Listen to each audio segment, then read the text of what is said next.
Aumenta a sua expectativa. Aumenta a sua fé, porque quando nós aumentamos a nossa fé, o Senhor aumenta o seu agir em nosso meio. A palavra que Deus colocou no meu coração nessa noite é: mantenha viva a chama.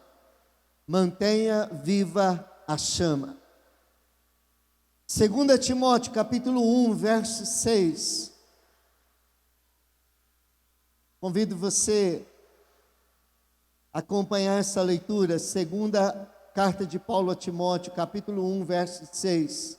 Paulo diz assim: por essa razão, torno a lembrá-lo de que mantenha viva a chama do dom de Deus que está em você, mediante a imposição das minhas mãos. Você pode repetir comigo: mantenha viva.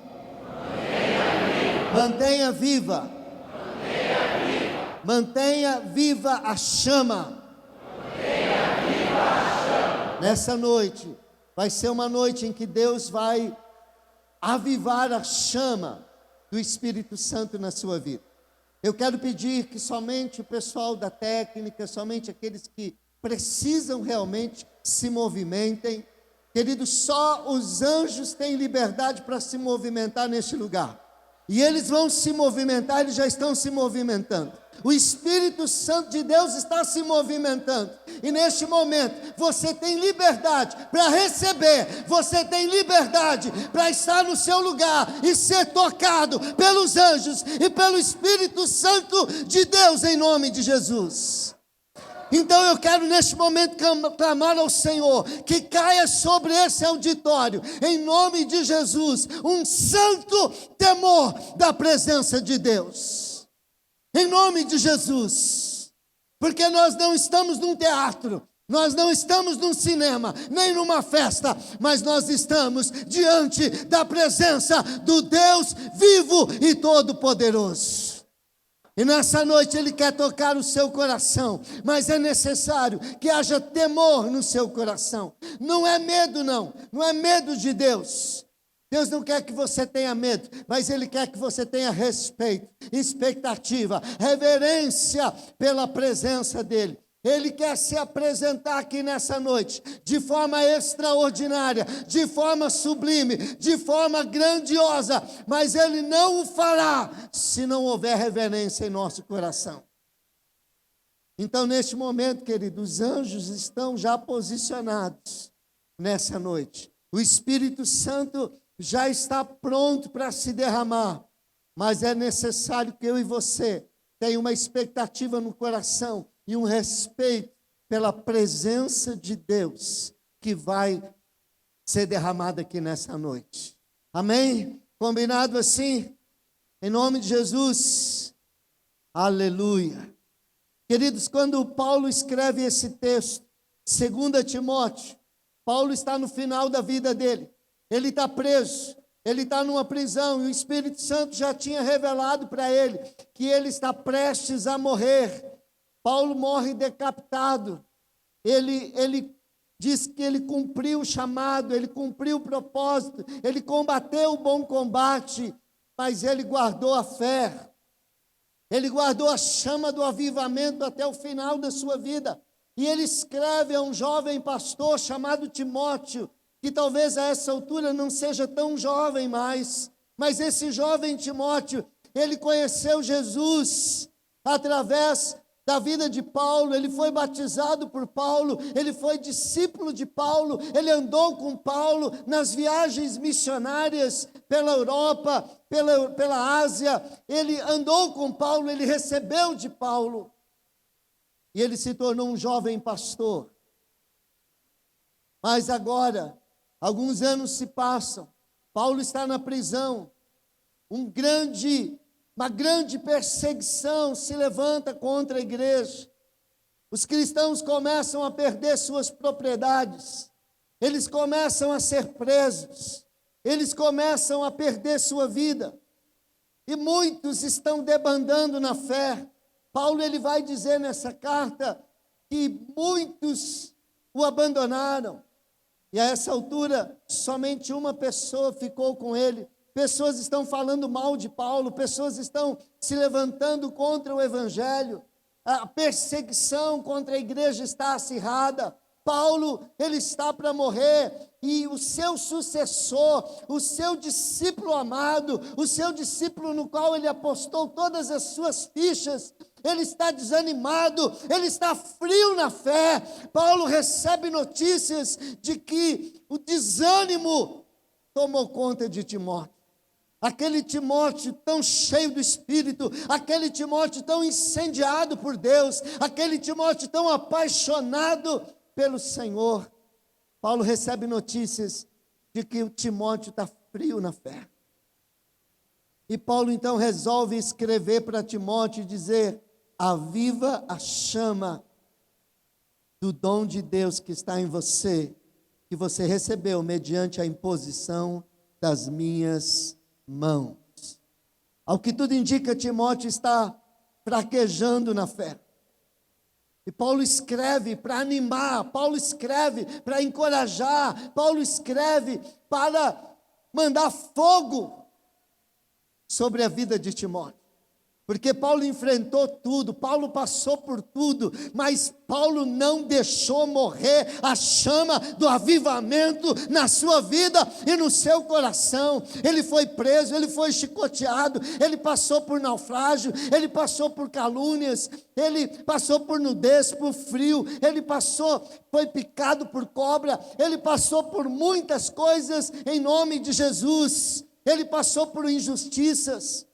Ele foi chicoteado, ele foi apedrejado, ele recebeu surra de vara, ele perdeu muito, ele perdeu credencial, ele perdeu dinheiro, ele perdeu bens, ele perdeu a sua reputação, ele perdeu a sua saúde, ele perdeu a sua visão, mas ele não perdeu a sua fé, e ele não perdeu a chama do Espírito Santo de Deus na sua vida. Ele não perdeu a chama do Espírito Santo de Deus na sua vida. Eu me lembro, querido, quando Deus acendeu esse fogo no meu coração. Foi em 2012, quando o Senhor me deu a oportunidade, que alguém pagou a minha passagem, a igreja da Coreia pagou a minha passagem para eu ir para a Coreia. Eu ouvia falar, eu estava no início da caminhada com o Espírito Santo, ainda tinha muito medo dos manifestares do Espírito Santo, ainda não acreditava em muitas das coisas das quais eu acredito hoje. Eu estava começando, transicionando de um pastor tradicional, pastor que não tinha vida de oração, pastor que ia mais na força do braço, para um pastor completamente nas mãos do Espírito Santo. E eu me lembro ainda como se fosse hoje, quando às 5 horas da manhã, mais ou menos, eu saí de casa, um pouquinho antes, para ir para Marília, pegar o avião em Marília, às 6 horas da manhã, acho que foi, chegar às 7 e pouco da manhã, lá no aeroporto de Guarulhos, e o avião era 1 hora da manhã, eu cheguei lá, 7 e pouco da manhã, o avião era 1 da manhã, eu fiquei naquele aeroporto, conheci tudo. Quando o pastor Marcelo chegou, eu já sabia, onde que é tal lugar? É ali. Onde que é o banheiro? É ali. Onde que faz isso? É ali. Eu conhecia tudo no aeroporto. Conhecia tudo. Tem até algumas histórias que eu não vou repetir, mas que alguns conhecem. Algumas coisas engraçadas que aconteceram comigo ali. E eu viajei para a Coreia e foi extraordinário. Quando eu cheguei na Coreia, depois de ter viajado 2 dias, 2 dias dentro de avião, 2 dias dentro de aeroporto, 2 dias dentro de avião, 2 dias no aeroporto, 2 dias de metrô, 2 dias de ônibus.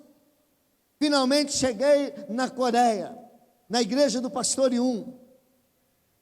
Era um sonho estar ali, um complexo de 5 prédios enormes. E eu fiquei em um prédio que fora lá daquele grande complexo, que é numa outra rua. Um prédio acho que de 10 ou 14 andares, mas para daquele prédio chegar na igreja tinha uma passarela coberta, iluminada. Chegamos 3:30 da manhã na igreja, e eles disseram: pastor, vocês não precisam amanhã ir para a igreja, amanhã 6 horas tem oração, mas vocês não precisam ir, vocês viajaram 2 dias, vocês devem estar cansados. Meu pé estava desse tamanho, todo inchado, mas querido, eu estava com uma sede de Deus, eu estava com uma fome de Deus, eu queria experimentar aquilo, eu queria experimentar aquilo que eu tinha ouvido falar, do avivamento, do Espírito Santo, do toque, e eu já comecei a sentir o ambiente ali, do Espírito Santo, e eu falei, que dormir nada, eu vou para essa vigília lá, não vou descansar, eu descanso quando eu voltar para o Brasil. Coloquei o despertador, para não perder, acho que eu coloquei para 5h30 ou 5:20. Queridos, eu acordei antes do despertador. Acordei antes do despertador, tal era a minha fome e minha sede. Acordei assim, falei, não vou nem dormir. Desliguei o despertador, me arrumei e falei, agora como é que eu acho? Tudo escuro ali, eu fui andando, de repente eu ouço uma voz, eu ouço um barulho, e aí eu passei pela passarela. O próprio templo, ele é um templo de, eu não me lembro se 4 andares, quantos andares, mas é um templo enorme para mais de 20.000 pessoas sentadas, e no subsolo tem um salão para mais de 5.000 pessoas, e a reunião de oração era no subsolo, estava lotado, eu creio que ali tinha com certeza mais de 4.000 pessoas, entre 4 a 5.000 pessoas de joelho orando ao Senhor, não tinha intérprete, mas quando eu cheguei lá, queridos, eu senti aquele impacto da presença do Espírito Santo, e a minha reação foi cair no chão, de joelhos, botar a boca no pó, e eu comecei a chorar na presença do Senhor, porque eu não sei o que Moisés sentiu quando ele viu a sarça ardente, mas eu creio que foi algo parecido com aquilo que eu estava sentindo ali. A forte presença do Espírito Santo, eu fui tomado pelo Espírito Santo de Deus, e ali eu vi aquelas pessoas orando, e balançando, a mão tremendo, interessante, tudo isso que a gente vê hoje na nossa igreja, foi o que eu vi naquele dia ali, e que eu achei muito estranho, mas eu tive um encontro com o Espírito Santo. Bem, nessa viagem para Amsterdã, na Holanda, foi semelhante, em alguns aspectos. Eu tive que sair no dia anterior, tive que sair daqui na sexta-feira à noite, peguei o ônibus, cheguei no sábado de manhã lá em São Paulo, e o meu avião era às 7 da noite, então eu tive bastante tempo lá também no aeroporto, só que agora eu não era mais marinheiro de primeira viagem, já fui lá, já fiz o reconhecimento, que mudou algumas coisas, e eu falei, eram 14 horas, 13, 14 horas de viagem do Brasil até lá, voo direto. Gente, mas foi tão rápido, acho que eu estava tão cansado, que eu tirei um cochilo e já estava chegando. Eu acho que eu perdi várias refeições. Na volta, a gente fez escala por Paris, eu conheci Paris, gente, andei em Paris. Então, o avião foi para Paris, e de Paris veio para São Paulo. Gente, de Paris para São Paulo, esse avião não chegava nunca. E aí eu vi que vinha o café da manhã, e vinha almoço, depois vinha mais não sei o quê, e vinha sorvete, e vinha chocolate, e vinha água, depois vinha janta, e tinha o cardápio, você escolhe isso, aquilo, outro. Eu falei, meu Deus, na ida eu perdi tudo isso. Eu só dormi na ida. E aí depois eles disseram, se alguém quiser mais alguma coisa, tem uma mesa ali pronta. E eu falei, eu vou tirar o atraso. O que eu não comi na ida, eu vou comer na volta. Mas demorou para chegar. Como demorou? Querido, mas não foram apenas essas as diferenças da viagem. Quando eu cheguei na Europa, em Amsterdã, eu fiquei impressionado. Lá na Coreia eu encontrei o fogo do Espírito Santo. Lá na Europa eu encontrei gelo. Eu visitei várias igrejas, várias catedrais, enormes, colossais, 2, 3 vezes maiores do que a matriz aqui. Grandes catedrais de 500 anos, de 400 anos. Sabe o que estava nessas catedrais agora? Essas catedrais, elas viraram museus. E eu até fui para entrar, mas tinha que pagar. Eu falei, eu não vou pagar para ver uma igreja que virou museu. E aí eu olhava, via as cruzes, as torres, e aquela ali é um restaurante, e aquela outra igreja ali é um boate, e aquela outra, aquela ali também é museu. Querido, as grandes igrejas, as catedrais fecharam e elas viraram museu. Ali em Amsterdã, na Holanda, uma terra que teve avivalistas que pregaram ali, que o fogo do Espírito Santo queimou naquela região, grandes homens de Deus pregaram. Agora templos fechados, igrejas fechadas, um povo frio nas ruas, as pessoas não creem mais em Deus. Eu estava andando na rua e a gente teve a oportunidade de evangelizar nas ruas, e para a glória de Deus, várias pessoas oraram entregando as suas vidas para Jesus. Mas no último dia que eu estava lá, eu conheci um senhor, ele estava passeando com um cachorro, era noitinha já, e a gente estava voltando para casa, e então nós começamos uma conversa com ele, e ele tinha sido marinheiro, era um senhor de uns 70 e poucos anos, e ele diz, eu já estive no Brasil, e eu comecei a conversar com ele, e falar, e aí o rapazinho da primeira que estava comigo, falou para ele de igreja, ele falou, igreja? Não acredito em igreja é só para tirar dinheiro do povo. E aí eu disse para ele, mas eu não quero falar de igreja, eu quero falar de Deus para você, eu quero falar de Jesus, e religião não resolve o problema de ninguém, mas Deus é relacionamento. Ele falou, Deus? Eu não acredito em Deus, Deus não existe, Deus não existe.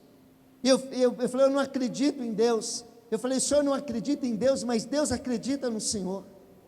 Você não crê em Deus, mas Deus crê em você. Ele ama você, Ele mandou Jesus para morrer na cruz no seu lugar. Ele ama você, Ele tem um plano para a sua vida. Ele nos mandou do Brasil até aqui. Ele marcou esse encontro para a gente dizer para você que Ele te ama. Ele tem um propósito para a sua vida, e Ele tem um lugar no céu para você. Ele diz, eu não quero ir para o céu, se existe céu ou inferno, eu quero ir para o inferno, porque meus amigos estão no inferno. Eu disse, não, amigo é aquele que deu a vida por você, e quem deu a vida por você foi Jesus. Ele é o seu amigo, Ele está no céu, e Ele tem um lugar para você lá no céu. E ele dizendo, mas eu não creio em Deus, eu não creio no céu, eu não creio no inferno. E eu contei da minha experiência, que eu tinha morrido e tinha ressuscitado, e ele falou assim, você foi azarado, você morreu, devia ter ficado morto. Querido, um país de primeiro mundo, um país rico, um país que tem tudo. Eu fiquei na casa de um casal, eles fazem parte da liderança da igreja, e os dois são novos, têm duas filhas pequenas, uma de 6, 7 anos, a outra de 3 anos, e o rapaz forte, tem uma profissão, é um excelente chefe. Eu passei bem lá, cada dia eu comi um tipo de comida diferente, que eu jamais comi na vida. Cada dia ele preparava um prato especial para eu poder comer. Eles cederam a própria cama deles, para que eu pudesse dormir lá na cama deles. E passamos ali aquele tempo extraordinário com aquelas pessoas, mas eles dizem o seguinte, que esse casal, os dois são encostados, problema de saúde, mas aí ele melhorou. O problema dele era droga, ele morou na rua, e ele viveu na rua, ele foi preso, e aí ele restaurou, recuperou, e aí ele chegou e disse assim, olha, agora eu já estou bem, e eu não quero mais essa contribuição do governo, eu já posso trabalhar. Eles disseram, você tem trabalho? Não, então você vai continuar recebendo, só vem aqui quando você tiver trabalho. Então é um país que tudo funciona, tem internet nos ônibus, metrô funciona, avião funciona. Eles aumentaram cerca de 1/5 do território deles, fazendo diques e drenando as águas. Eles aumentaram o território, mas as pessoas que estão ali, elas vivem em constante alerta, assim, com medo desses diques romperem. Eu passei ali perto, onde eles estavam drenando a água do mar e aumentando, e eles disseram, pastor, tudo isso aqui que o senhor está vendo era mar, agora tem prédios, casas, e eles são prepotentes, diz assim: Deus criou o mundo, mas os holandeses criaram a Holanda. Eles acham que eles não precisam de Deus. E eu falei para aquele senhor: tudo bem, você não acredita em Deus, você não acredita no céu, você não acredita no inferno, mas eu quero te dizer uma última coisa: se você tiver certo que o céu não existe, que o inferno não existe, eu vou morrer e nada vai acontecer comigo. Agora, se eu tiver certo que existe um céu e que existe um inferno, então quando você morrer, você está na roça. Eu quero que você pense nisso.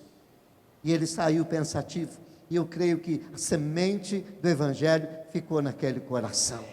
E o Espírito Santo agora tem subsídios para trabalhar com a vida dele, em nome de Jesus. Querido, o grande desafio é como manter a chama acesa, o que fazer para que o que aconteceu na Holanda não aconteça aqui, para que aquele gelo, aquele frio. Eu estive em Lagos, eu fui no mar, e ali o pessoal estava dizendo: aqui no frio as pessoas esquiam aqui neste mar, as pessoas esquiam no lago, porque congela tudo. Mas eu andei pelas ruas, as ruas lotadas de jovens, e eu fui para o tabernáculo, 24 horas de louvor e adoração, lá no meio do fervo, e andando ali por aquele centro de Amsterdã. Você sabe que ali é liberado a maconha. Eu tenho uma dificuldade, eu não sinto cheiro. Então eu fui com a equipe do Brasil, o pessoal: está sentindo, pastor? Eu falei: não estou sentindo nada. Está sentindo, pastor? Não estou sentindo nada. Está sentindo? Não estou sentindo a minha cabecinha, não estou sentindo o meu pezinho, não estou sentindo nada. Não, queridos, eu não sinto cheiro, mas a minha cabeça começou a ficar tonta. Eu comecei, falei: gente, a gente precisa de um lugar, eu preciso sentar, porque eles têm lá, eu esqueci o nome que eles dão, é tipo uma cafeteria. Falei: pastor, ali está escrito cafeteria, mas não vai lá não, porque não é café que eles vendem lá, vende o baseado, é maconha, é liberado. Você anda na rua, o pessoal está enrolando maconha. Eu estava na igreja e tinha um rapaz lá, recém-chegado na igreja, o pessoal está trabalhando com ele, estava na cantina da igreja. De repente eu olho, conversando com ele e tal, depois eu olho para a mão dele, eu falo: é nada, não pode ser, o cara enrolando baseado na minha frente, na cantina da igreja. Aí de repente ele se tocou, acho que pela minha expressão, de espanto. Aí ele saiu lá fora da igreja. Aí eu saí de novo, lá eles servem cafezinho para o pessoal, e aí ele continuou enrolando o cigarrinho dele lá, cigarrinho do capeta, para poder fumar. Queridos, aquele país precisa de Jesus, aquela cidade precisa de Jesus. Eu andei por aquele centro, milhares e milhares de jovens, milhares, é o local onde mais turistas vai, toda a Europa, eles recebem milhares, eu não sei porquê, os turistas vão tanto para lá, aliás, eu encontrei um que vinha de Portugal, e ele tinha visitado Portugal, agora estava visitando Amsterdã. Ele era, acho que da Noruega, um país lá, e aí ele falou: eu tirei um tempo, vim aqui para cá. Falei: por que você veio para cá? Porque aqui o negócio é doido, então o pessoal vai para lá fazer turismo, porque é liberado, tudo é liberado. Ali, uma das grandes preocupações da minha esposa eram as vitrines das mulheres, graças a Deus eu passei por aquelas vitrines lá, mas foi durante o dia, estavam fechadas. Então minha esposa, a oração dela foi forte, a oração foi forte. Dali nós fomos para o tabernáculo, 24 horas de oração. Eu cheguei lá, querido, cansado. Eu cheguei ali, a cabeça bugada, pelo fuso horário, pela maconha, não sei, o cheiro naquele lugar, e aí eu cheguei naquele ambiente, o pessoal estava tocando, um orando aqui, o outro orando, tinha um carpete ali. Eu falei: agora eu estou no meu ambiente. E aí eu me ajoelhei ali, querido. De repente o Espírito Santo me tomou naquele lugar, como há muito tempo eu não era tomado nem aqui no Brasil. E ali eu tentei segurar, porque o pessoal fazia uma oração aqui, outra ali, e aí o Espírito Santo veio com força mesmo, querido, veio com força, e eu sabia, ele disse assim: se você quiser segurar, você pode segurar. Mas eu falei: Espírito Santo, eu não vou segurar. Aí veio uma rajada de línguas, e eu comecei a tremer, e ali naquele lugar, e o Espírito Santo começou a abrir os meus olhos, para mostrar o amor que Ele tem por aquela juventude, o amor que Ele tem por aquele país, o amor que Ele tem por aquela nação, e aí ele começou a dizer: foi por isso que eu trouxe você aqui, eu quero o fogo do Espírito Santo nesse lugar, eu quero esses jovens incendiados, eu quero essas igrejas incendiadas novamente em nome de Jesus. E aí nós fomos para a igreja, e aí o pessoal da igreja lá dizendo: não, aqui é diferente, no Brasil o pessoal vai muito na igreja, mas aqui o pessoal não vem na igreja, aqui é Holanda, aqui o pessoal é Europa, aqui o pessoal não ora, aqui não acontece, aqui não tem jeito. E você imagina qual foi a mensagem que eu preguei lá? Tem jeito sim. Foi uma das mensagens que eu preguei. Eu quero dizer para você, querido, é fácil queimar quando tudo está queimando ao seu redor, mas eu quero ver você queimar na geladeira, eu quero ver você queimar no 0 graus, eu quero ver você queimar quando ninguém está queimando, eu quero ver se é você que esfria ou é Ele que esquenta. Mas eu não fui lá por minha decisão, eu não fui lá porque eu dei uma de que eu vou para a Europa, eu vou pregar na Europa. Eu fui lá por um chamado de Deus, eu fui lá enviado pelo Espírito Santo de Deus, e eu cheguei lá, aí o pastor fez uma reunião com a liderança, e eu fui lá e toma Espírito Santo, e oração, e comecei a testemunhar o que Deus fez de mim. E aí o pastor disse: gente, amanhã de manhã, eu quero chamar vocês, reunião de oração aqui na igreja. Eu falei: já começou, aleluia, em nome de Jesus. Eu fui para o templo, aquele templo lindo, carpetado, bonito, coisa mais linda, e eu comecei a andar por aquele lugar, colocando as minhas mãos em cada assento, falei: fogo do Espírito Santo vem sobre este lugar, vem sobre essas pessoas, quebra as barreiras, querido, em nome de Jesus. As pessoas começaram a se levantar para orar, o pastor começou a se levantar para orar. Eu falei para a liderança da igreja, eu falei nas células, eu preguei 2 vezes nos cultos, e o Senhor começou a fazer uma revolução naquele lugar. Quando eu voltei da Coreia, um pastor me disse: Devanir, esse negócio de orar bastante funciona lá na Coreia, mas nós somos latinos. Aqui, Brasil é diferente, aqui o povo não ora não. Querido, você acha que eu dei ouvido para essa palavra? Falei: essa palavra não vem de Deus. Falei: funciona na Coreia, funciona aqui, e é pela oração. Lá começou com a oração, e aqui vai começar o avivamento, é pela oração também, em nome de Jesus. E eu quero dizer: funciona no Brasil ou não funciona? Funciona. O mesmo fogo que queima na Coreia, queima agora na sua vida, queima no seu coração, queima na vida nova, em nome de Jesus. Em nome de Jesus.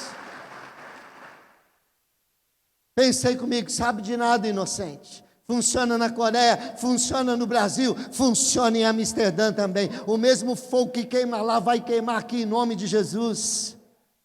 Em nome de Jesus. É fogo contra gelo, mas quem vai vencer é o fogo do Espírito Santo, em nome de Jesus.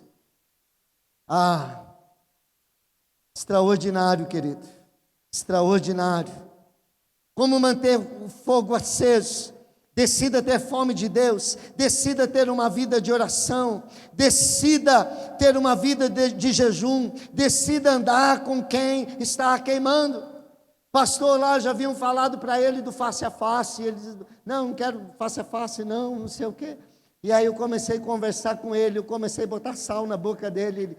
Mas como é que é mesmo? Fala mais sobre esse negócio de face a face aí. Como é que funciona esse negócio? Como é que é esse negócio do face a face? Fala mais, fala mais. E agora, querido, ele está vindo para o Brasil agora em novembro, pastor da igreja, e ele quer um face a face lá na Holanda, em nome de Jesus. Se você fala inglês, pratique seu inglês, porque provavelmente uma equipe vai para lá, para ser a equipe que vai fazer o primeiro face a face com Deus na Holanda, em nome de Jesus. E eu falei para ele: pega um pouco, algumas pessoas lá de Marília, da igreja de Araçatuba, lá na minha igreja também tem algumas pessoas. Eu falei para ele: leve umas 10 pessoas, traz aqui para a Holanda, faz um face a face para 15 pessoas.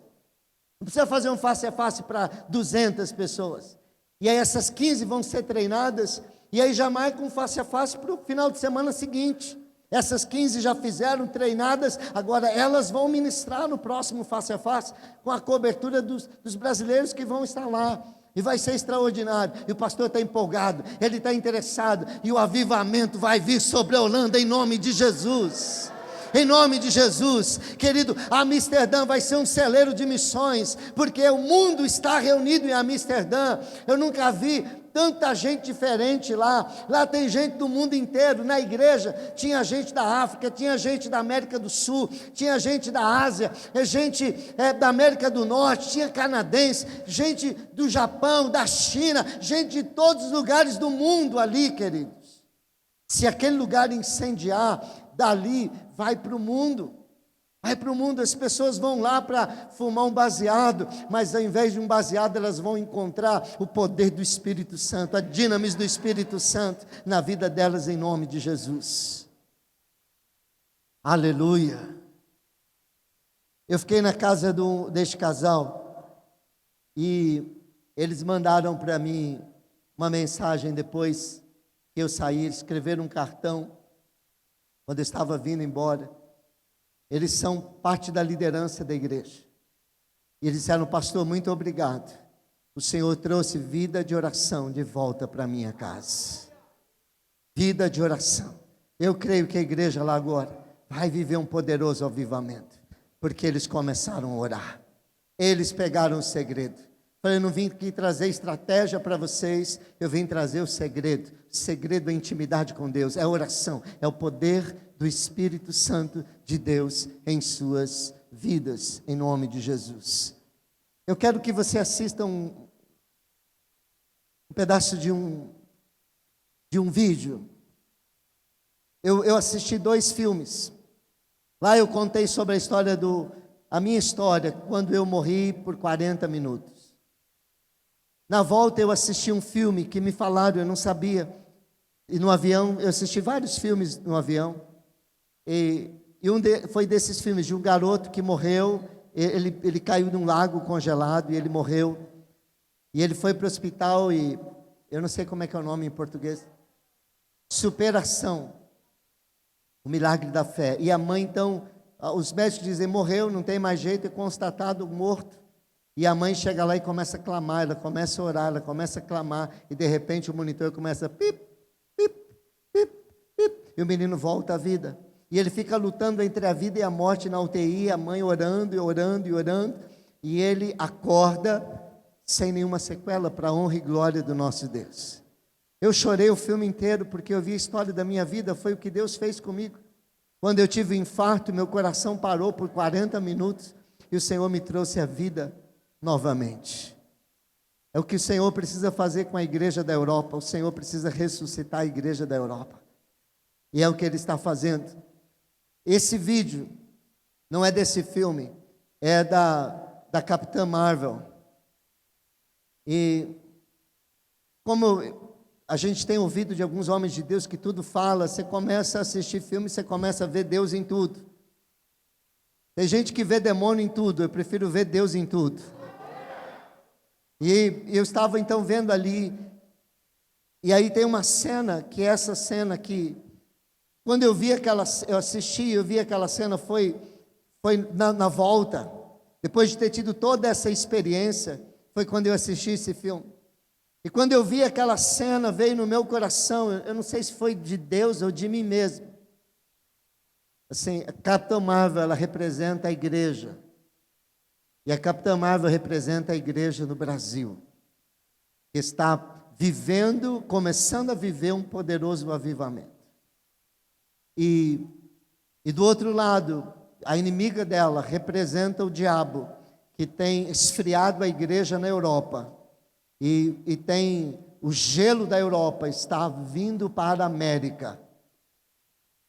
As ideologias deles, os pensamentos deles, a falta de fé deles, está vindo para a América, mas daqui para a Europa está indo um poderoso avivamento. E eu quero perguntar para você, quando o frio da Europa se encontrar com o calor da América, do Brasil, de Tupã, quem é que vai vencer? Na igreja que eu estive, na casa que eu estive, com a liderança que eu estive, para a glória do Senhor, o fogo do Espírito Santo venceu, em nome de Jesus. Mas eu voltei muito preocupado, querido, com aquilo que eu vi. Eu falei: Deus, nós precisamos mais ainda buscar o avivamento no Brasil, porque esses países, eles estão vivendo uma era pós-cristã, eles não sabem mais quem é Jesus. As igrejas fecharam. Os jovens, é um país rico, mas eu nunca orei por tanta pessoa com depressão. Eu aconselhei, eu pregava e as pessoas vinham chorando, pessoas ricas, pessoas que tinham tudo, não precisam de nada, e elas: pastor, ora por mim, qual é o seu problema? É depressão, depressão, depressão, depressão. É claro, porque eles estão na geladeira, eles estão sem Deus, sem o Espírito Santo de Deus, estão confiando no dinheiro, na sua força. Mas eu quero que você assista esse filme e veja esse vídeo, esse clipe com os olhos espirituais. A Capitã Marvel representando a igreja, representando você. E se você, é um momento que ela é capturada, um momento que ela está destituída ali do seu poder, e a inimiga está enganando ela de que ela não pode, que ela não consegue, e ela está iludida. Eu não sei, querido, talvez você esfriou na fé, o Espírito Santo não queima mais no seu coração, mas hoje é o dia de você ser incendiado pelo poder de Deus, em nome de Jesus. Vamos assistir.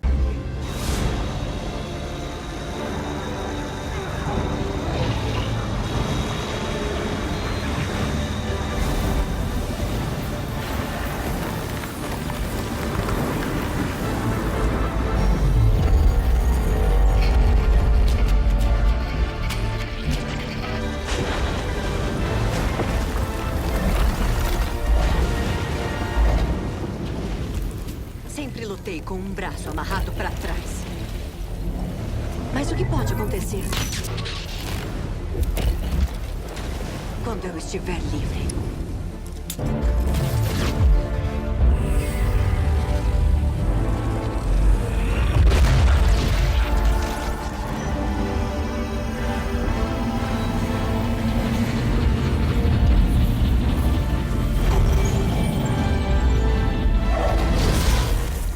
É isso que Deus quer fazer com a sua vida. O gelo do inferno vem contra a sua vida, para esfriar a sua fé. Mas dentro de você habita um poder, dentro de você habita uma força, dentro de você habita uma pessoa chamada Espírito Santo, o dinamis de Deus. Que esse poder, isso aí é nada comparado ao poder do Espírito Santo. Eu quero chamar os intercessores, eu quero chamar os pastores, e nós vamos fazer aqui um corredor. Do meu lado esquerdo, um corredor para mulheres, do meu lado direito, um corredor para os homens. É um corredor de fogo. E eu quero declarar que, ao passar por este corredor, querido, o Espírito Santo vai tomar a sua vida, você vai ser cheio do Espírito Santo. Eu quero declarar cura física, cura emocional, cura espiritual sobre a sua vida. Se você está enfermo, passe pelo corredor. Eu declaro cura sobre a sua vida em nome de Jesus. Se você está frio na fé, você vai passar e você vai ser aquecido pelo poder do Espírito Santo de Deus. Pastor, eu não estou frio, eu estou em chama. Amém. Passa mesmo assim, que tem mais fogo de Deus para você, em nome de Jesus. Amém. Senhor, abençoa a tua igreja, que os teus filhos e as tuas filhas tenham uma semana extraordinária na sua presença, que eles queimem durante a semana para ti, que eles sejam testemunhas vivas da ressurreição de Jesus, que eles sejam tomados pelo teu Espírito, guardados pelo teu amor, meu Deus, e vivam na comunhão do Espírito Santo. Que a paz do Senhor esteja sobre a vida deles. Eu oro assim, eu abençoo a tua igreja, o teu povo, os teus filhos, as tuas filhas, em nome de Jesus. Amém e amém. Deus abençoe.